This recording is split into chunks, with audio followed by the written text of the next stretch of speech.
ଯେତେବେଳେ ବିଜେପି କୌଣସି ଦୁର୍ନୀତି କଥା ଉଠାଏ ସେଟା ଠିକ, କଂଗ୍ରେସ ଦୁର୍ନୀତି କଥା ଉଠାଇଲେ ଭୁଲ।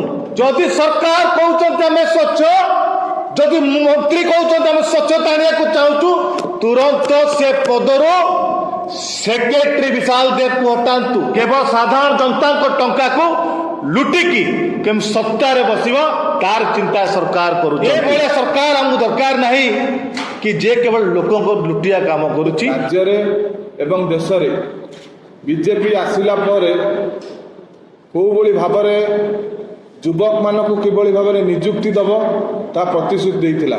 2024ରେ ମଧ୍ୟ ଦେଇଥିଲା, 2014ରେ ମଧ୍ୟ ଯେଉଁ ବିଜେପି ଆସିଥିଲା କେତେ ନିଯୁକ୍ତି ଦେଇଛି ଜବାବ ମାଗିବାକୁ ଯୁବ କଂଗ୍ରେସ ଚାହୁଁଛି।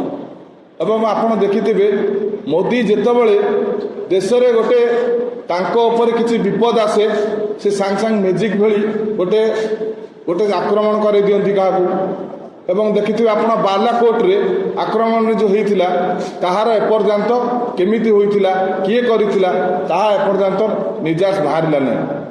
ଆପଣ ଦେଖିଥିବେ ବିମୁଦ୍ରୀକରଣ ମଧ୍ୟ ଆଣିଥିଲେ, ତାହା ମଧ୍ୟ ଏପର୍ଯ୍ୟନ୍ତ ପ୍ରତିଫଳିତ ହେଲା କିନ୍ତୁ ତାହା ସଫଳ ହୋଇପାରିଲା ନାହିଁ ମୋଦିଙ୍କର।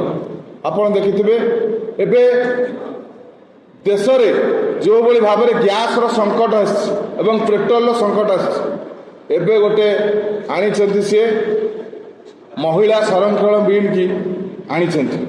ଗୋଟେ ମିଛ ବାହାନା ତାଙ୍କର ଦେଖିଥିବେ, ମିଛ ବାହାନା କରି ଯେତେବେଳେ ଦେଶରେ ଗୋଟେ ସଙ୍କଟ ଆସେ ସେ ମିଛ ବାହାନା କରି ଗୋଟେ ଆଣନ୍ତି, ତାଙ୍କର କିଛି ଗୋଟେ ଇଏ ଆଣନ୍ତି। ଏବେ ଆଣିଛନ୍ତି ମହିଳା ସଂରକ୍ଷଣ ବିଲ୍ କି ଏବଂ ଯେଉଁ ସୀମା ନିର୍ଦ୍ଧାରଣ ପାଇଁ ପୁନର୍ନିର୍ଦ୍ଧାରଣ ପାଇଁ ବିଲ୍ କି ଆଣିବାକୁ ଚାହୁଁଛନ୍ତି ଆପଣ ଦେଖିଥିବେ। କିନ୍ତୁ 2023ରେ ମହିଳା ବିଲ୍ ପାରିତ ହୋଇଥିଲା। ସେ ଯେଉଁ ବିଲ୍ ପାରିତ ହୋଇଥିଲା ମୋଦି କହୁଛନ୍ତି କଂଗ୍ରେସ ନାରୀମାନଙ୍କର ଏବଂ ଦେଶରେ ବିରୋଧୀ। ଆମେ କହିବାକୁ ଚାହୁଁ ଯୁବ କଂଗ୍ରେସ ପକ୍ଷରୁ 2023ରେ ଯେଉଁ ପାରିତ ହୋଇଥିଲା ମହିଳା ବିଲ୍ ତାହାକୁ ପାରିତ କରାଯାଉ, ତାହାକୁ ପୁନଃ ସୀମା ନିର୍ଦ୍ଧାରଣରେ ନ କରାଯାଉ ଏବଂ ମହିଳା ବିଲ୍ ପାରିତ କରାଯାଉ। ମୋଦି ମାନେ ମ୍ୟାଜିକ୍ ସାନ୍ ଭଳି ଅଛନ୍ତି। ଏବେ ତାଙ୍କର ଯେଉଁଭଳି ଭାବରେ ଯେଉଁ କରୁଥିଲେ ତାଙ୍କର ଏବେ ସବୁ ଧରା ପଡ଼ିଯାଉଛି, ଆପଣ ଦେଖିପାରୁଥିବେ। 56 ଇଞ୍ଚ ଛାତି କଥା କହିକି ଆସିଥିଲେ ସରକାର, ଯିଏ ବିଶ୍ୱଗୁରୁ ନିଜକୁ ପ୍ରମାଣିତ କରୁଥିଲେ ବିଶ୍ୱଗୁରୁ ବୋଲି। ଆଜି ତାଙ୍କ ଦକ୍ଷତା କୁଆଡ଼େ ଗଲା ସାରା ଭାରତକୁ ପ୍ରଶ୍ନ ପଚାରୁଛି। କେବଳ ସତ୍ତାରେ ବସିବା ଏବଂ ସାରା ଭାରତକୁ ହଇରାଣ କରିବା ତାଙ୍କର ମୂଳ ଉଦ୍ଦେଶ୍ୟ ବୋଲି ସାରା ଭାରତରେ ପ୍ରମାଣିତ ହୋଇଯାଇଛି। ଆପଣ ଦେଖିବେ ଯେତେବେଳେ ବି ଦେଶରେ ସଙ୍କଟ ଆସିଛି,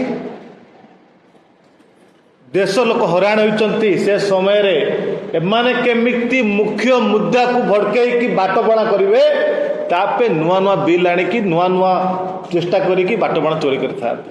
ଆପଣ ଦେଖିବେ ବିମୁଦ୍ରୀକରଣ କରିଥିଲେ, ତାର ଆଜି ପର୍ଯ୍ୟନ୍ତ କ'ଣ ପାଇଁ କରିଥିଲେ ସ୍ପଷ୍ଟୀକରଣ ଦେଇପାରିଲେ ନାହିଁ। ବାଲାକୋଟ ଆକ୍ରମଣ ହେଲା, କେମିତି ଆଟାକ୍ସ ଆସିଲା, କେମିତି ଆକ୍ରମଣ ହେଲା, କେମିତି ଆତଙ୍କବାଦୀ ପଶିଲେ ତାର ଉତ୍ତର ଦେଇପାରିଲେ ନାହିଁ। ଯେତେବେଳେ ପହଲଗାମରେ ଆକ୍ରମଣ ହେଲା ଯବାନ ମାନେ ବୋଲେ କାଶ୍ମୀରରେ, ତାର ସ୍ପଷ୍ଟୀକରଣ ଦେଇପାରିଲେ ନାହିଁ। କିନ୍ତୁ କେମିତି ସେ ମୁଖ୍ୟ ମୁଦ୍ଦା ଗୁଡ଼ାକ ଭଡ଼କେଇବେ ତା ପାଇଁ ଚେଷ୍ଟା କରୁଛନ୍ତି। ଆଜି ଦେଶର ନରେନ୍ଦ୍ର ମୋଦି ଟ୍ରମ୍ପ ପାଖରେ ସରେଣ୍ଡର କରିକି ଟ୍ରମ୍ପଙ୍କ କଥାରେ ଉଠ ବସେଇକି ଇଫ୍ଟିର ଫାଇଲ ଭୟ କରିକି ଯେଉଁଭଳି ଭାବରେ ଦେଶର ମୁଦ୍ରାକୁ ତଳେ ପକାଇଛନ୍ତି ଏବଂ ଦେଶରେ ଗ୍ୟାସ୍ ଏବଂ ପେଟ୍ରୋଲର ଅଭାବ ଦେଖାଯାଇଛି, ତାକୁ କେମିତି ବାଟବଣା କରାଯିବ ତା ପାଇଁ ଯେଉଁ ଭାବରେ ମହିଳା ସଂରକ୍ଷଣ ବିଲ୍ ନାଁରେ ଯେଉଁ ବଦନାମ କରୁଛନ୍ତି ତାକୁ ନେଇ ଆମେ ନିନ୍ଦା କରୁଛୁ। ପ୍ରଥମେ ମୁଖ୍ୟ ମୁଦ୍ଦା ଯାହା ଦେଶର ଆବଶ୍ୟକତା ଅଛି ତାକୁ ପୂରଣ କରନ୍ତୁ। ଲୋକମାନଙ୍କ ପାଖରେ ଯେଉଁଟା ଗ୍ୟାସ୍ ପହଞ୍ଚି ପାରୁନାହିଁ, କଳାବଜାରୀ ହେଉଛି, ପେଟ୍ରୋଲ ଡିଜେଲ କଳାବଜାରୀ ହେଉଛି, ତାକୁ କେମିତି ରୋକ ଲଗାଯିବ ତାପରେ ଆମେ ଆଜି ଦାବି କରୁଛୁ ଓଡ଼ିଶା ଯୁବ କଂଗ୍ରେସ ତରଫରୁ। ଦ୍ୱିତୀୟ ଇସ୍ୟୁଟା ଆମର ହେଉଛି, ଆପଣ ଦେଖିବେ ଦୀର୍ଘ ଦିନ ହେଲା ଆମେ IT ବିଭାଗ ମନ୍ତ୍ରୀ ମୁକେଶ ମହାଲିକ ତାଙ୍କ ସଚିବ विशाल देव कोभଳି ଭାବରେ ତାଙ୍କ ବିଭାଗରେ ତିନିଟା କଳାଭୁକ୍ତ ସଂସ୍ଥା 1000 କୋଟି ଟଙ୍କାର ଉର୍ଦ୍ଧ୍ୱ ଟଙ୍କାକୁ ହଡପ କରିବାକୁ ବସିଛନ୍ତି। ଭିତ୍ତିଭୂମି ନଥାଇକି କୋଉଠି ଅର୍ଥ ବିନିଯୋଗ ହେବ ତାର ସ୍ପଷ୍ଟୀକରଣ ଦେଇପାରିଲେ ନାହିଁ। ସେ କଳାଭୁକ୍ତ ସଂସ୍ଥାମାନଙ୍କୁ କେମିତି ଟେଣ୍ଡରରେ ସାମିଲ କଲେ ତାର ସ୍ପଷ୍ଟୀକରଣ ଦେଇପାରିଲେନି। କାଲି ଯେଉଁ ମନ୍ତ୍ରୀ ଉତ୍ତର ଦେଲେ ସେଥିରେ ସ୍ପଷ୍ଟ ଭାବରେ ଜଣାପଡ଼ି ଯାଉଛି कि इनडायरेक्टली मंत्री सरकार मानुचंती ओका गोटे अस्वच्छ संस्था आ एथिरे दुर्नीति हेछि बोली। किंतु मु गोटे कथा कहबी जेते बेले बीजेपी कौन सी दुर्नीति कथा उठाए सीटा ठीक, कांग्रेस दुर्नीति कथा उठेले भूल। एई ओका विषय रे 2021 मसीह बीजेपी अस्वच्छ बोली चित्कार करतला जेते बेले Bhubaneswar police station CCTV issue होता ओकाक माध्यम टेंडर होता बीजेपी चित्कार करतला ओकाक अस्वच्छ बोली 2021 मसीह कहला। बीजेपी सरकार को आसियार 2 वर्ष ऊर्ध्व पूरला।